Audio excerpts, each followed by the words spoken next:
अध्यक्ष जी और इस मीटिंग में पूरे बिहार से आई हुई हमारी तमाम आशा कार्यकर्ता संघ के नेतागण, मंच पर मौजूद महिला संगठन की नेता मालती जी और कामकाजी महिलाओं के कामकाज के क्षेत्र में दखल देने का और अपने मन मुताबिक चलाने का एक संस्कृति है बिहार में।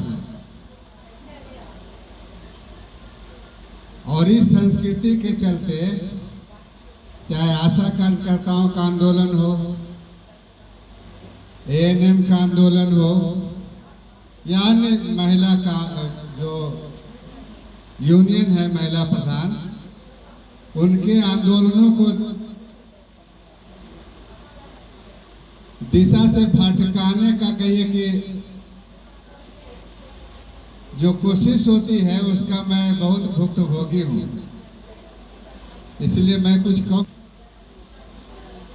संगठन में रोल है जो आपकी पत्नियां हैं, जो पीएससी की नेता हैं, जिला की नेता हैं या राज्य की नेता हैं, उनका रोल है। तो उनको अपने रोल में खड़ा होने में थोड़ा अगर मदद कर सकते हैं तो मदद कीजिए, अन्यथा उनको दिग्भ्रमित मत कीजिए। ये मेरा करबद्ध निवेदन है। अब आइए, आधे से अधिक लोग तो चले गए, कुछ लोग हैं जो टिके हुए हैं। तो बात तो हो गई आशा यूनियन के संबंध में जितनी बातें थी, मांग से संबंधित, संगठन से संबंधित, आगे के आंदोलन से संबंधित, वो सारी बातें हो चुकी। आप उसको याद रखिएगा। जो दिशा दिया गया है, जो बात कही गई है, उसको अपने जिलों में, अपने प्रखंडों में जाकर के उसको लागू कीजिए। लागू कीजिएगा तो आगे बढ़िएगा। जो हासिल करना चाहते हैं हासिल करिएगा। और अगर यूनियन के द्वारा दिए गए निर्देश को अनसुना कीजिएगा तो जहां हैं खड़े, कोई गारंटी नहीं है कि आप वहां खड़े ही रहिएगा, आप उससे पीछे चले जाइए।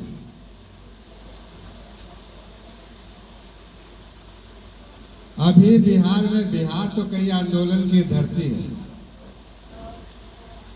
और देश को दिशा देने वाला, देश की राजनीति को, सामाजिक स्थिति को प्रभावित करने वाला आंदोलन बिहार से शुरू हुआ।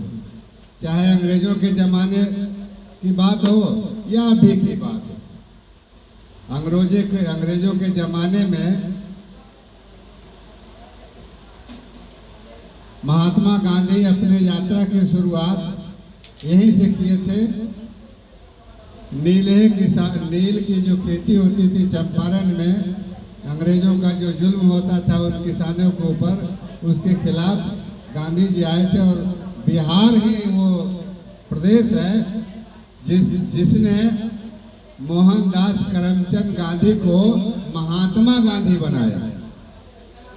बिहार में उसके पहले उनका नाम पूरा देश जानता था, अंग्रेज भी जानते थे, मोहनदास करमचंद गांधी, उनका पूरा नाम यही है। लेकिन बिहार के उस आंदोलन की अगुवाई ने मोहनदास करमचंद गांधी को महात्मा गांधी बना दिया। और आज पूरे दुनिया में महात्मा गांधी के नाम से ही वो जाने जाते हैं।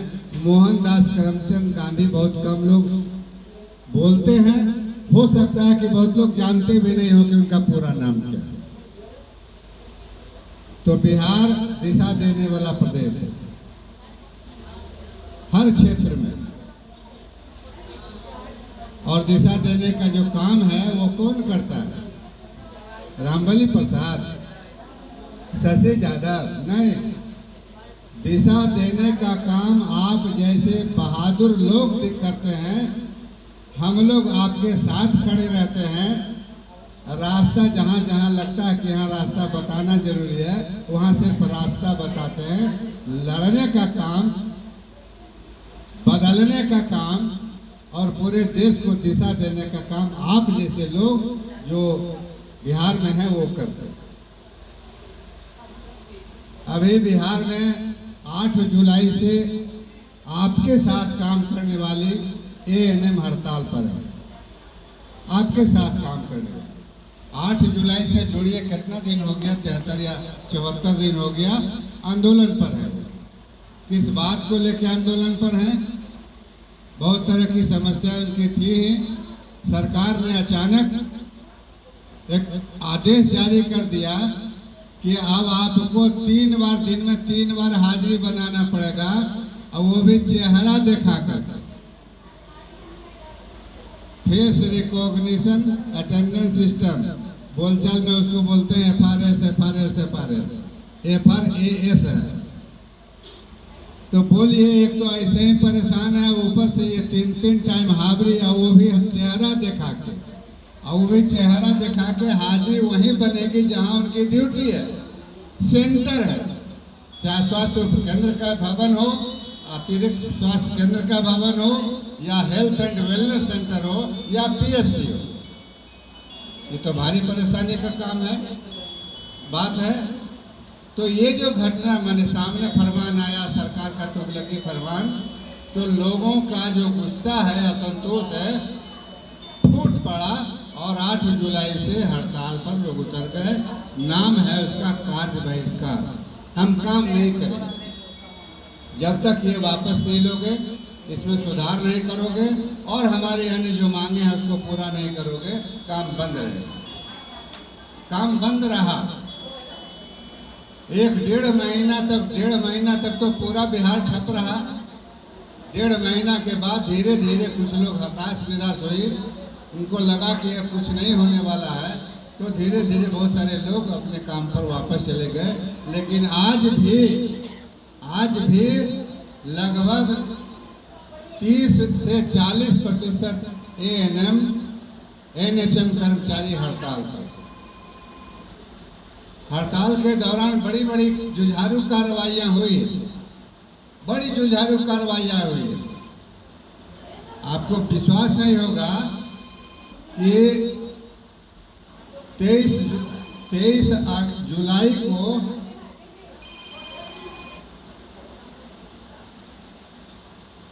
हम लोगों ने कहा कि अब PSC और DHS जिला स्वास्थ्य समिति का दफ्तर पर धरना देने से काम नहीं चलेगा, अब थोड़ा चलिए पटना।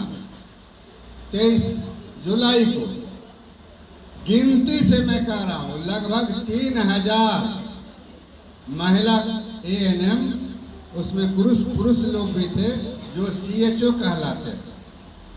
CHO जो वेलनेस सेंटर में जो प्रभारी जिनको बनाया गया उनको CHO कहते हैं। कुछ फार्मासिस्ट लोग भी होते हैं, कुछ टेक्नीशियन भी होते हैं, दवा बांटने का काम जो करते हैं। वो करीब 3000 की संख्या में पटना पहुंचे, और जहां धरना सभा होती है और वहां से लेके जहां से जुलूस चला था, लाइन नहीं टूटा। कायदे से क्या होना चाहिए था? कायदे से होना चाहिए था कि सरकार के प्रतिनिधि, मंत्री हो, अधिकारी हो, पर उस जुलूस के प्रतिनिधियों को बुलाते, उनसे सुनते, जानते कि आप आखिर क्यों आए हैं पटना, क्यों हड़ताल पर है। कोई नहीं आया, न कोई सुना।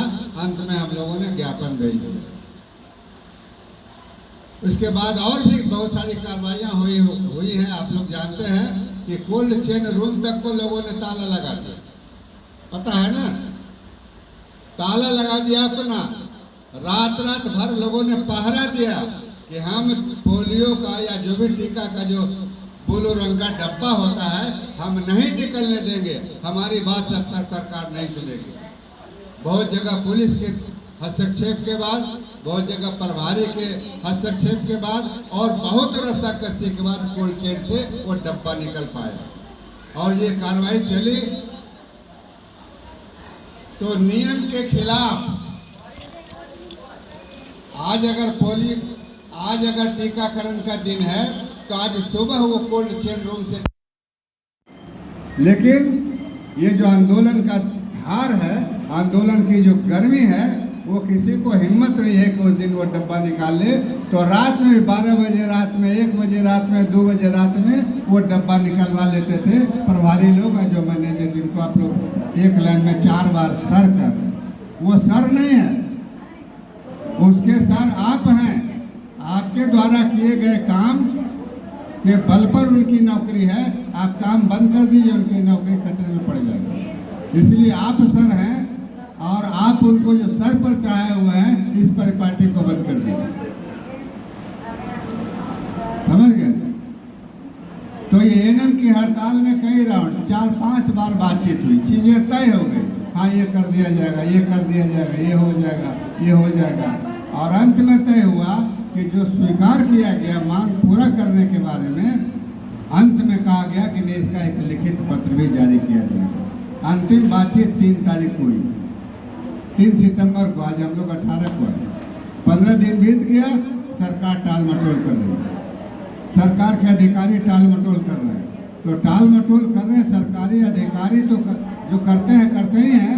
जो यहाँ की सरकार है, नीतीश और स्वास्थ्य विभाग का मंत्री मंगल पांडे, उसके इशारे पर ये हो रहा है। और उसके इशारे पर ये इसलिए हो रहा है कि अगर हम ये कर देंगे तो पूरे बिहार के जो एएनएम कर्मचारी हैं, जो महासंघ गोपगुट के अगुवाई में लड़ रहे हैं, ये महासंघ गोपगुट का कहिए कि जो पहचान है या जो प्रभाव है, इन नव नियुक्त या कहिए नए जो नियुक्त हुए हैं 22 में, 23 में, कुछ 19 में, कुछ 20 में, ये भी उनके प्रभाव में चले जाएंगे। तो इसके चलते वो दुर्भावना के कारण, विद्वेष के कारण वो चिट्ठी नहीं निकालते। और हम लोगों ने तय किया है कि चिट्ठी जारी कीजिए, नहीं तो हड़ताल बंद नहीं होगी। लेकिन हम लोगों ने ये भी तय किया है कि अगर इतने प्रयासों के बावजूद हमारे पार्टी के विधायक लगे हुए, खुद सत्यदेव राम लगे हुए, जो विधायक दल के उपनेता हैं, ट्रेड यूनियन के जो पूरा क्षेत्र है, कामगारों का दुनिया है, उसके जो संगठन है, आंदोलन है, उसका एक बहुत बड़ा हिस्सा को पार्टी की तरफ से देखभाल करने की जिम्मेदारी उनके ऊपर। बात चीफ सेक्रेटरी तक पहुंच गई है, लेकिन अभी तक वो मामला सामने नहीं आया है। लिखित पत्र, तो लिखित पत्र निकलेगा, आज निकले, कल निकले। अगर नहीं निकलेगा तो तय हुआ है कि 22 तारीख को, अगले 22 तारीख को पटना आएंगे, सारे हड़ताली कर्मचारी पटना आएंगे और नीतीश कुमार का, मंगल पांडे का पुतला जलाएंगे और विक्षोभ और प्रदर्शन करेंगे और संकल्प लेंगे, कसम खाएंगे लोग कि हमारे ऊपर आपने जितना जुल्म किया, अत्याचार किया है, हमारे बातों की अनसुनी किया है, अगले विधानसभा चुनाव में ये आपके एक कार्रवाई का हिसाब बराबर करेंगे, आपको सत्ता से बेदखल करेंगे। ये संकल्प लेकर के 22 तारीख को लौटेंगे और 22 तारीख के बाद ही वो हड़ताल खत्म होगी, ये ऐलान है। तो हम इस आंदोलन की चर्चा करते हुए कहना चाहते हैं कि आप और वो एक ही विभाग के कर्मचारी, एक ही सेंटर पर आप काम करते हैं, वो भी काम करते हैं, और वो आप भी कामकाजी महिला है, वो भी कामकाजी महिला है। वेतन भत्ता के मामले में थोड़ा सा अंतर है, लेकिन वो आपके, हमारे परिवार के लोग, तो परिवार के एक हिस्से पर अगर संकट आता है तो परिवार का दूसरा हिस्सा उसके मदद में खड़ा होता है ना। तो मदद में खड़ा हुए हैं आप काला बिल्ला लगाए हैं, नारा लगाए हैं उनके पक्ष में पीएससी पर, लेकिन थोड़ा और मजबूती से ऐसे आंदोलन में खड़ा होने की जरूरत है, साथ देने की जरूरत है। और अगर आप साथ दीजिएगा तो आपके आंदोलन में भी वो लोग साथ खड़े होंगे और इस तरह से एक दूसरे का हाथ पकड़ते हुए आगे बढ़ते हुए इस नीतीश कुमार को, इसकी सरकार को, भाजपा और जदयू की सरकार को 2015 में हम लोग मिलकर के जरूर विदा करेंगे और एक नई सरकार बनाएंगे जो मजदूरों की बात सुने, कर्मचारियों की बात सुने, बिहार की जो गरीब साधारण परेशान जनता है उसकी बात सुने, उसके परेशानियों को, उसके समस्याओं को हल करने की तेज पहल करे। ऐसी सरकार बनाने के लिए हम लोग 15 का इस्तेमाल करेंगे। और और भी बहुत सारा समूह है। तो हम आपसे कहना चाहेंगे कि आप अपने आसपास देखिए, आपका संबंध जहाँ काम के दौरान है, आपका संबंध एएनएम से है, आपका संबंध आंगनवाड़ी केंद्रों से है जहाँ टीकाकरण होता है कि नहीं होता? टीकाकरण बात कर रहे हो लोग। आपका जो टीकाकरण का कार्य होता है वो अधिकतम तो आंगनवाड़ी केंद्र पर ही होता है। तो आंगनवाड़ी केंद्र पर होता है तो आंगनवाड़ी चलाने वाले लोग कौन हैं? सेविका हैं, सहायिका हैं। तो आपका संबंध एक साथ देखिए के लोगों के साथ जुड़ता है, एएनएम के साथ जुड़ता है, आंगनवाड़ी सेविका सहायिका से जुड़ता है, और बीच में तो आप हैं। तो जिन लोगों के साथ हमारा रिश्ता कामकाज के दौरान में जुड़ता है, हम तमाम लोगों की मजबूत एकता बनाने की जरूरत है। एएनएम का यूनियन खड़ा है, संविदा एएनएम एनएचएम कर्मचारी मोर्चा, आंगनवाड़ी कर्मचारियों का भी संगठन महासंघ गोकुल और एक्टू खड़ा कर रहा है। एक्टू और महासंघ गोकुल और भाकपा माले आंगनवाड़ी कर्मचारियों का भी यूनियन खड़ा कर रहा है, खड़ा हो चुका है। तो आप जहाँ जहाँ काम करते हैं वहाँ के आंगनवाड़ी केंद्र की सहायिकाओं सेविकाओं को बताइए कि हमारा महासंघ गोकुल से जुड़ा हुआ, एक्टू से जुड़ा हुआ, माले से जुड़ा हुआ हमारा अपना एक स्वतंत्र संगठन है जो हर सरकार से टकराने का हिम्मत रखता है और टकरा करके मांग लेता। आंगनवाड़ी के बारे में जानते हैं, पिछला साल जो आंदोलन हुआ था तो 18,219 आंगनवाड़ी सेविका सहायिका को डिसमिस कर दिया गया। पता है? किसी को पता है? हाथ उठाइए। देखिए इनको पता है। आप तो पॉलिटिकल वर्कर हैं, आप छोड़िए। आशा कार्यकर्ता जो हैं यहाँ या फैसिलिटेटर, पिछले साल आंगनवाड़ी के हड़ताल में 18,219 आंगनवाड़ी सेविका सहायिकाओं को सरकार ने डिसमिस कर दिया था। ये बात आपको पता ही नहीं है। एगो को छोड़ के, दूगो को छोड़ के, तीन गो हुआ। किसने उसको वापस दिलवाया नौकरी? उन लोगों को जो 18,000 सवा 18,000 लोग डिसमिस हुए थे, उसको किसने नौकरी पर वापस करवाया? ये हमारी पार्टी भाकपा माले, हमारा ट्रेड यूनियन एक्टू और हमारा कर्मचारी महासंघ ग्रुप, इसने कराया। तो इतनी बड़ी शक्ति के आप एक हिस्सा हैं। तो उस शक्ति को समझिए, उस शक्ति को समझिए। जैसे हनुमान जी जब सीता का अपहरण हुआ था और लंका ले जाकर के रख दिया था, तो कैसे समुंदर पार जाया जाए, सुराग मिल गया था कि उधर गई है लेकर के कोई गया है, कहीं कपड़ा गिरा हुआ था, कहीं गाना गिरा हुआ था, कहीं कुछ गिरा हुआ था, तो लोग समझ गए। अब उस पार कैसे जाया जाए किसी को समझ में नहीं आ रहा था। राम जिसको भगवान कहते हैं ना लोग, भगवान उगवान होता नहीं है दुनिया में, लेकिन कथाओं में है कि भगवान को भी नहीं समझ में आ रहा था। तो जामवंत या कौन ने कहा कि हनुमान जी तो मौजूद है, इनको तो अथाह शक्ति है। हनुमान जी को भी पता नहीं था कि हमारे अंदर इतनी अथाह शक्ति है। तो जब उनको बताया गया प्रभु आप तो अथाह शक्ति के मालिक हैं, आप अगर चाहिए तो आप ये 7 समुंदर पार करके आप लंका जा सकते हैं। और जब उनको लगा, जब उनको एहसास हो गया कि हमारे अंदर शक्ति है, तो वो छलांग लगाए और सीधे लंका में जाकर के उतरे और सीता का पता लगा कर फिर वापस आए। तो इस कथा के माध्यम से हम कहना ये चाहते हैं कि आप उस बड़ी शक्ति के एक हिस्सा हैं, मतलब आपके अंदर एक बड़ी शक्ति, बड़ी शक्ति। अब उतना विज्ञान में हम नहीं जाएंगे, अणु और परमाणु वाला विज्ञान में नहीं जाएंगे, लेकिन अगर एक अणु कहीं है तो वो अणुओं का जो शक्ति है पूरी शक्ति के साथ वहाँ मौजूद होता है।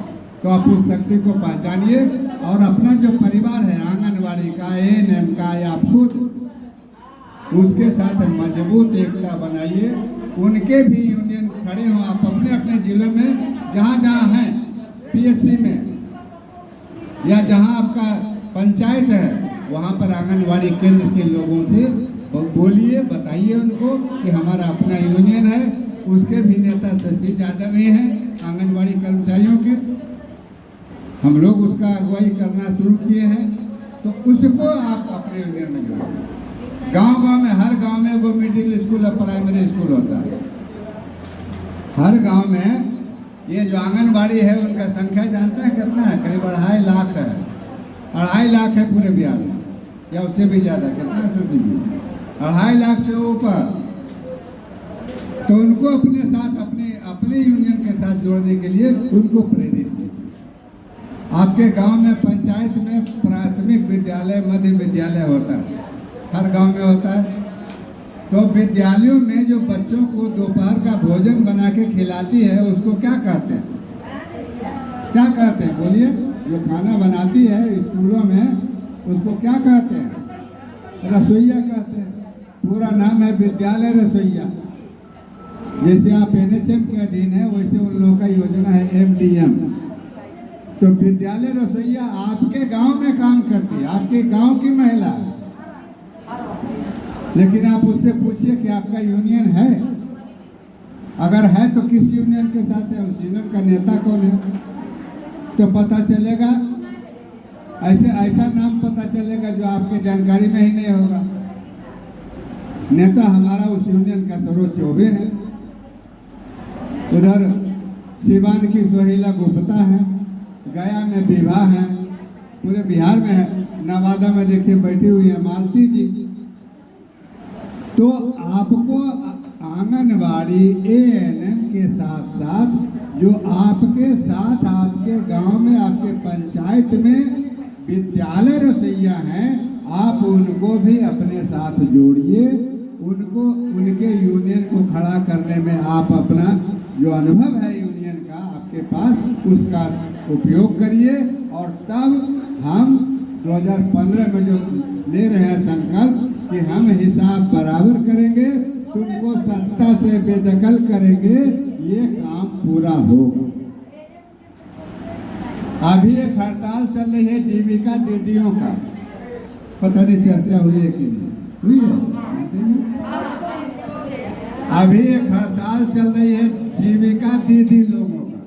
जीविका दीदी जो गांव में समूह चलाती है, 10 गो 12 गो का एक समूह होता है। कुछ पैसा महीना में जमा करना होता है हफ्तारी, और उससे वो लोन लेती है जरूरत के हिसाब से। तो जीविका दीदी हड़ताल पर है। काहे हड़ताल पर है? तो सरकार के तरफ से उसको 1500 रुपया पेमेंट होता था। अब सरकार ने फैसला ले लिया है कि सरकार अब जीविका दीदियों के लिए एक भी पैसा नहीं देगी। वो जो समूह चलाती है 10-10 रुपया मैंने जो पैसा वो जमा करती है, उसी में से वो 10-10 रुपया ले करके वो अपना मानदेय लेगी, अपना वेतन लेगी। इस आदेश, सरकार के इस आदेश के खिलाफ पूरे बिहार में जीविका दीदियों का हड़ताल चल रहा है। नीतीश कुमार एक तरफ जीविका दीदियों की हर मन से बड़ाई करते हैं, अस्पतालों में, विद्यालयों में दीदी की रसोई खुलवा रहे हैं। सुन रहे हैं? अरे बीच में ही खड़ी हो गई, डिस्टर्ब हो रहा है। हर जगह वो दीदी की रसोई खुलवा रहे हैं, खूब बड़ाई करते हैं। लेकिन वो दीदी लोग का जो 1500 रुपया, सिर्फ 1500 रुपया मिलता था, उसको भी नीतीश कुमार की सरकार ने काट दिया है। अब इसके खिलाफ हंगामा है, जीविका दीदी हड़ताल पर है। तो जीविका दीदी भी आपके गांव में है कि नहीं है? आपके गांव में, आपके पंचायत में जीविका दीदी है ना? तो उन जीविका दीदियों को भी अपने यूनियन के साथ, अपने यूनियन के बारे में बताइए। यूनियन के चलते आप कहां से कहां पहुंचे, ये सारी बात बताइए। और उन लोगों को भी अपने निर्देशन में एकजुट करिए, उनका यूनियन खड़ा करिए, और उसका भी नेतृत्व हम लोग करना शुरू किए। लेकिन भटके हुए हैं लोग, बहुत सारे लोग जो उसके सुपरवाइजर टाइप के लोग हैं, ओवरसीयर टाइप के लोग हैं, जो ऑफिसों के प्रभारी लोग हैं, जैसे अस्पतालों में BCM BHM होता है, मैनेजर वगैरह, अकाउंटेंट वगैरह, वो यूनियन उनके निर्देशन में चलता है। तो बताइए, साहबों के द्वारा मजदूरों का संगठन चलेगा? साहिबों के हाथ में अगर आम मजदूरों का यूनियन का नेतृत्व रहे तो मजदूर आंदोलन कहाँ तक जाएगा? जा ही नहीं सकता। इसलिए मजदूरों के संगठन का सूत्र, उसका कहिए कि लगाम मजदूरों के बीच से चुने हुए प्रतिनिधि को बीच में होना चाहिए। मजदूरों के साथ जो रात दिन खड़ा है उनके हाथ में होना चाहिए, न कि ओवरसीडी या सुपरवाइजरी करने वाले लोगों के हाथ में होना चाहिए। तो कितना हम 4 को गिना दिए ना, आप तो हैं ही आशा। उसके बाद आपको पता है ANM आपके बगल में है, आपके साथ है। आपके बगल में आंगनबाड़ी केंद्र है जहां आपका रोजाना का हफ्ता में 2 दिन तो टीकाकरण में वहां जाते हैं आप लोग। आपके बगल में विद्यालय रसोईया है और आपके गांव पंचायत में कौन है? जीविका दीदी। जीविका दीदियों की संख्या कितनी है मालूम है? 1 करोड़। जीविका दीदियों की संख्या बिहार में 1 करोड़ है। इधर तो लाख बताए। आशा फैसिलिटेटर मिलकर के 92,000 है, लाख से भी 8,000 नीचे है। विद्यालय रसोईया 2,28,000 है। आंगनबाड़ी 2.5 लाख, 3 लाख है। लेकिन इस सब को जोड़ करके जितना संख्या बनता है उससे पता नहीं कितना गुना ज्यादा है जीविका दीदी। 1 करोड़। और ये जो जीविका दीदी हैं यही नीतीश कुमार के वोट बैंक है। हर वोट में जीविका दीदियों का भरपूर इस्तेमाल करते हैं, लेकिन उनके हक की बात जब आती है तो आप देखिए 1,500 को 2,000 करने के बजाय वो 1,500 भी उससे छीन लीजिए। तो इस बात को गांव तक लोग समझ रहे हैं, लेकिन आप लोग चूंकि पहले से ट्रेंड है, यूनियन और सरकार के चरित्र के बारे में सचेत है, तो ये तमाम चीजों से उनको अवगत कराइए ताकि हमारा जो मिशन है कि अगले चुनाव में इस सरकार को सत्ता से बेदखल करना है, तो इस मिशन को हम लोग पूरा कर सकते हैं। और नहीं तो ऐसे ही चलते रहेगा। अभी एक आदमी हमारे उधर गए, हाँ यही तो थी, रूम में बैठे हुए थे तो बोले कि हम लोग का कैबिनेट नहीं होगा। हम क्यों होगा करेगा? आज नहीं होगा तो पिछले अगला चुनाव के समय तक तो जरूर होगा। अगला चुनाव के पहले तो जरूर होगा। होगा नहीं कैसे होगा? भागीर गंगा जी को ऋषिकेश से बंगाल में समुद्र तक पहुंचाने वाले जो लोग संत हैं वो क्या नाम है? भागीरथ।